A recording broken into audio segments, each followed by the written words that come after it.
Good morning class. तो हम लोग आज इंडियन इकोनॉमी के थर्ड चैप्टर का कौन सा रिफॉर्म पढ़ेंगे? General reform.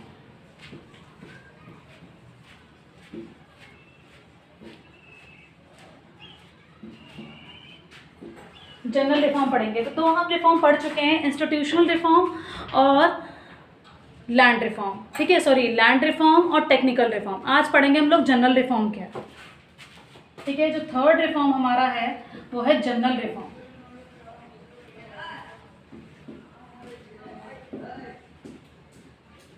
जनरल रिफॉर्म में सबसे पहला पॉइंट हमारा जो है वो हमारा इरिगेशन फैसिलिटी।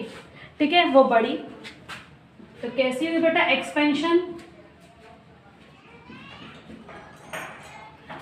हुई हमारी expansion of irrigation facility.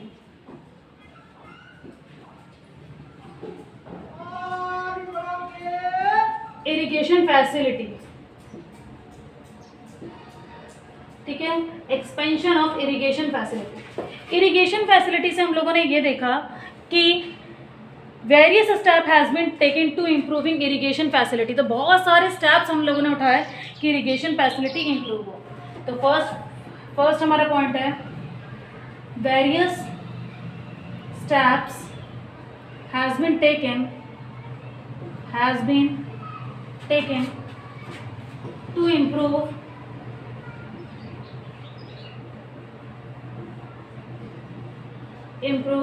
irrigation facility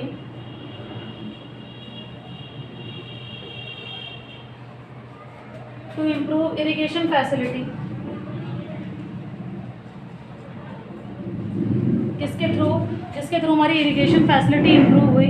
ठीक है, several small and big irrigation project has been launched. ठीक है, सेकंड पॉइंट क्या लिख सकते हैं? Several big and small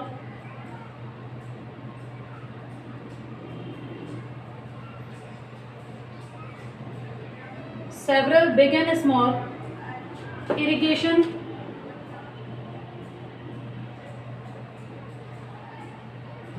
project has been launched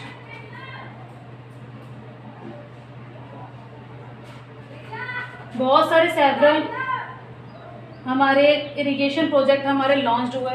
ठीक है, फिर देखा हम लोगों ने कि इन 1951 में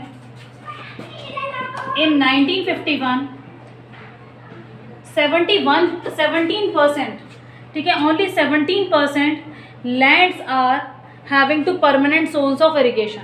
ठीक है, इन 1971 में क्या हुआ? ओनली 17% लैंड इरिगेशन फैसिलिटी मिली थी। ठीक है, ऑफ लैंड इज हैविंग,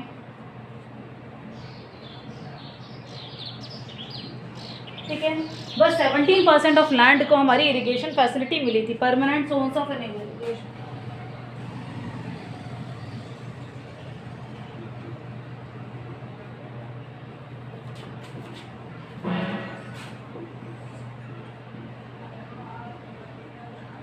ठीक है, बट नाउ कितना है? आजकल तो बेटा फैसिलिटीज बहुत अच्छी है इरिगेशन की। Now it is 45%। ठीक है, अब 45% हो चुकी है। तो बेटा ये पॉइंट क्या था? एक्सपेंशन, इरिगेशन फैसिलिटी हमारी एक्सपेंड हुई। Various step has to taking the improve of irrigation facility. बहुत सारे हमने स्टेप उठाए इरिगेशन फैसिलिटीज़ को इम्प्रूव करने के लिए, और बहुत सारे several big and small irrigation project launch किए। देखा जाए तो 1951 में ओनली 17% लैंड थी जो परमानेंट सोर्स ऑफ इरिगेशन थी, बट नाउ आज के टाइम में हमारी 45% लैंड जो है हमारी मीन्स ऑफ इरिगेशन फैसिलिटी पूरी तरीके से मिल चुकी है। सेकेंड जो पॉइंट है हमारा क्या है बेटा? Provision of credit.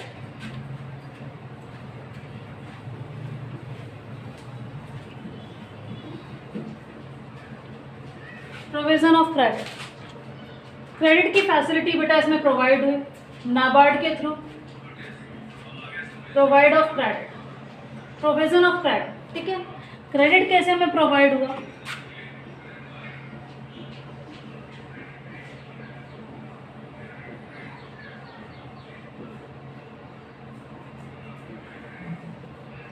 Provision of credit, provision of credit का क्रेडिट फैसिलिटीज इज इम्प्रूव, ठीक है, क्रेडिट फैसिलिटी हमारी क्या हुई, इम्प्रूव हुई।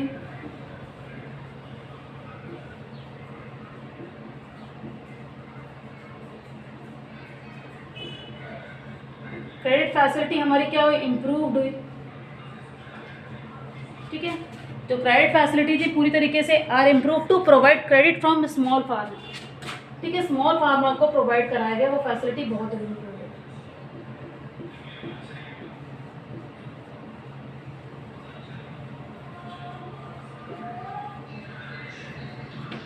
ठीक है, स्मॉल फार्मर के लिए क्रेडिट फैसिलिटी हमारी इम्प्रूव हुई। कोऑपरेटिव सोसाइटी, जो मैंने कोऑपरेटिव सोसाइटी बताई थी, वो स्टैब्लिश हुई फार्मर को क्रेडिट देने के लिए।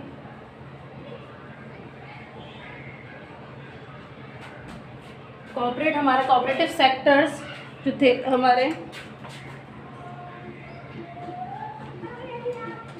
सोसाइटी स्टैब्लिश्ड हुई,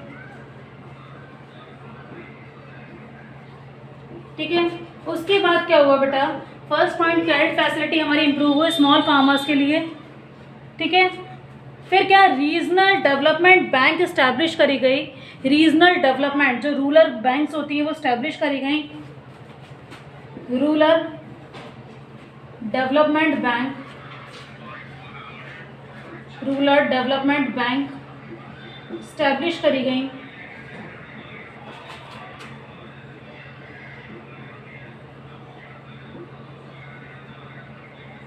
क्यों बेटा रूरल डेवलपमेंट बैंक इस्टेब्लिश करी गई, ठीक है, क्यों, क्योंकि प्रोवाइड क्रेडिट के लिए, ठीक है। और भी लिख सकते हो बेटा, इतने प्राइमरी एग्रीकल्चर क्रेडिट सेक्टर हैं, कितने, 94,647 क्या है बेटा,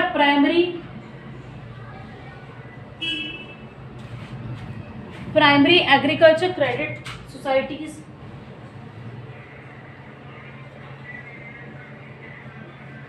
primary agriculture credit society,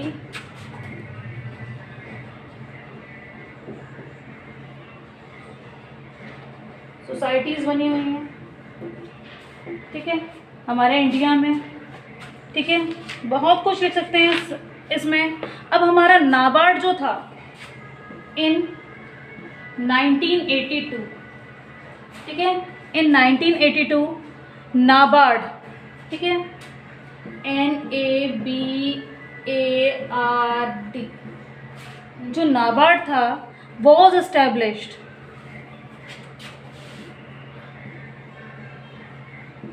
NABARD कब एस्टैब्लिश हुआ बेटा, इन सब ने फार्मर्स को क्रेडिट मतलब कुछ लोन प्रोवाइड कराया। नाबार्ड ने क्या करा बेटा,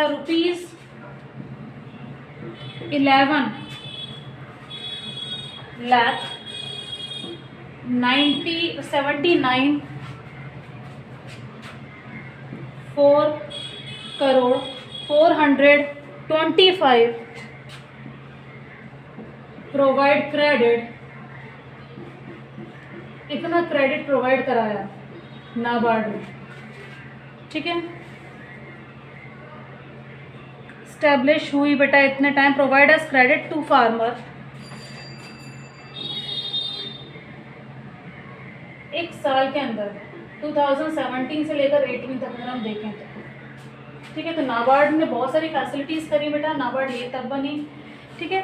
अब सेकेंड पॉइंट है provision of credit, credit facilities हमें बहुत ज़्यादा इम्प्रूव हुई, ठीक है, क्रेडिट बहुत अच्छे दिया गया, ठीक है। तो क्रेडिट फैसिलिटी इंप्रूव हुई स्मॉल फार्मर्स के लिए, कॉर्पोरेट सोसाइटीज़ बनी, इस्टेब्लिश हुई, रूरल डेवलपमेंट बैंक इस्टेब्लिश हुई, ठीक है। इतने प्राइमरी एग्रीकल्चर और कमर्शियल बैंक ने बहुत ज़्यादा योगदान दिया, ठीक है। अब बेटा जो नेक्स्ट पॉइंट है वो हमारा है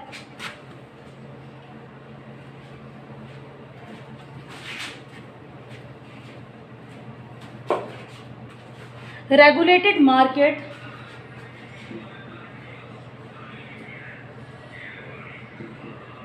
regulated market and corporate market society,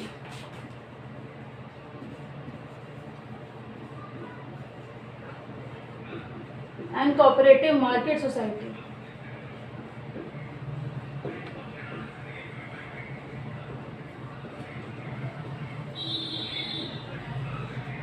and corporate market societies. तो बेटा इसमें क्या हुआ, market control by the government. जो मार्केट था वो किसने कंट्रोल करा बेटा, गवर्नमेंट की कंट्रोल में।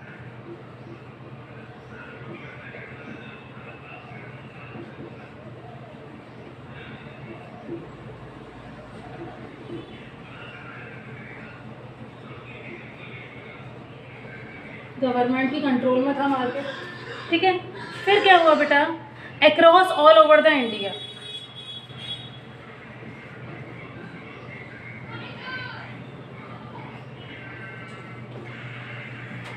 इंडिया में, ठीक है, ऑल ओवर द इंडिया हमारा मार्केट कंट्रोल किसके उसमें था, गवर्नमेंट के। This is done to provide fair prices, ठीक है, this is done,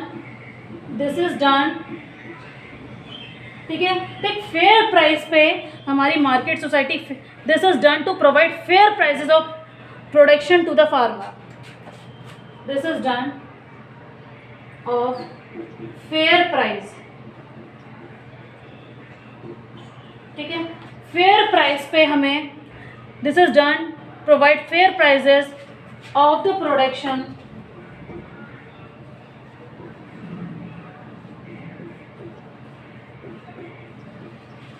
of the production. Market control किसके अंदर था, गवर्नमेंट के अंदर, across all over the India का। तो फेयर प्राइस पे done to provide fair price of the production का बिल्कुल फेयर प्राइस था टू द फार्मर, ठीक है, farmer to the farmer. Next क्या था बेटा इसका next point, communities found by the government. बहुत सारी कमेटीज बना रखी थी इसके थ्रू गवर्नमेंट में। कमेटी इज फॉर्म्ड बाय, इसके थ्रू मार्केट के through committees is formed by government के थ्रू बहुत सारी कमेटीज बनी हुई थी जो कि ये मार्केट को कंट्रोल अप करती थी, ठीक है। मार्केट में कोई भी इनके संग क्या करना करे, मैनिपुलेट ना करे कि इतने दाम का, फार्मर्स को पता होना चाहिए कि मतलब कितना दाम में ये हम सेल करनी है फसल हमें, ठीक है। तो नेक्स्ट हम क्या करेंगे बेटा, नेक्स्ट जो पॉइंट है, फोर्थ पॉइंट, जो जनरल रिफॉर्म का फोर्थ पॉइंट है वो है price support policy. Price support policy, price support policy में हम लोग को देखने को मिलेगा कि सबसे पहले हम देखेंगे policy is formed by support to the farmer. ये पॉलिसी किसके लिए बनी, फार्मर के सपोर्ट के लिए। पॉलिसी इज फ्रेम्ड, ठीक है, इज फॉर्म्ड टू सपोर्ट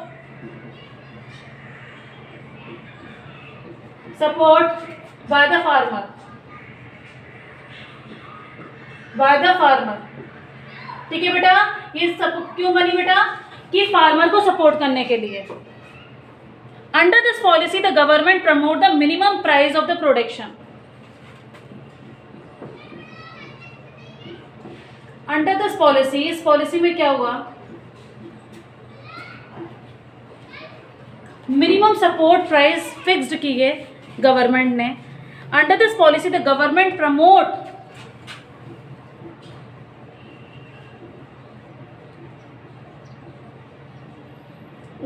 ने प्रमोट किया minimum price of their production,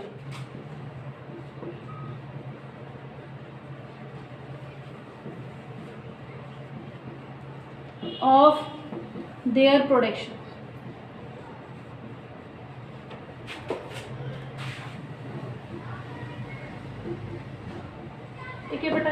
जो प्रोडक्शन का है वो मिनिमम प्राइस प्रमोट किया, ठीक है। अब क्या हुआ, government purchase the product at the मतलब गवर्नमेंट परचेज कर लेती थी उनसे प्रोडक्ट, और प्रोडक्ट कहाँ रखे जाते थे बेटा, FCI गोदाम में।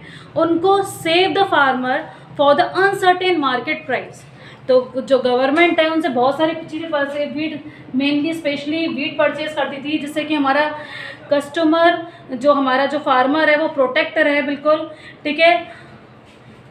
तो लास्ट पॉइंट हम यही रखेंगे गवर्नमेंट, और वो गेहूँ कहाँ रखती थी? FCI गोदाम में, food corporation of India. Minimum support price government क्या परचेज कर लेती? That product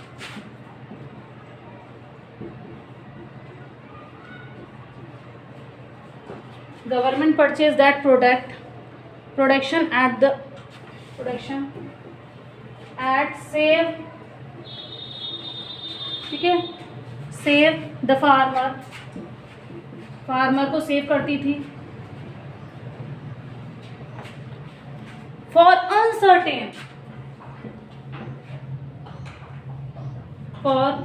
uncertain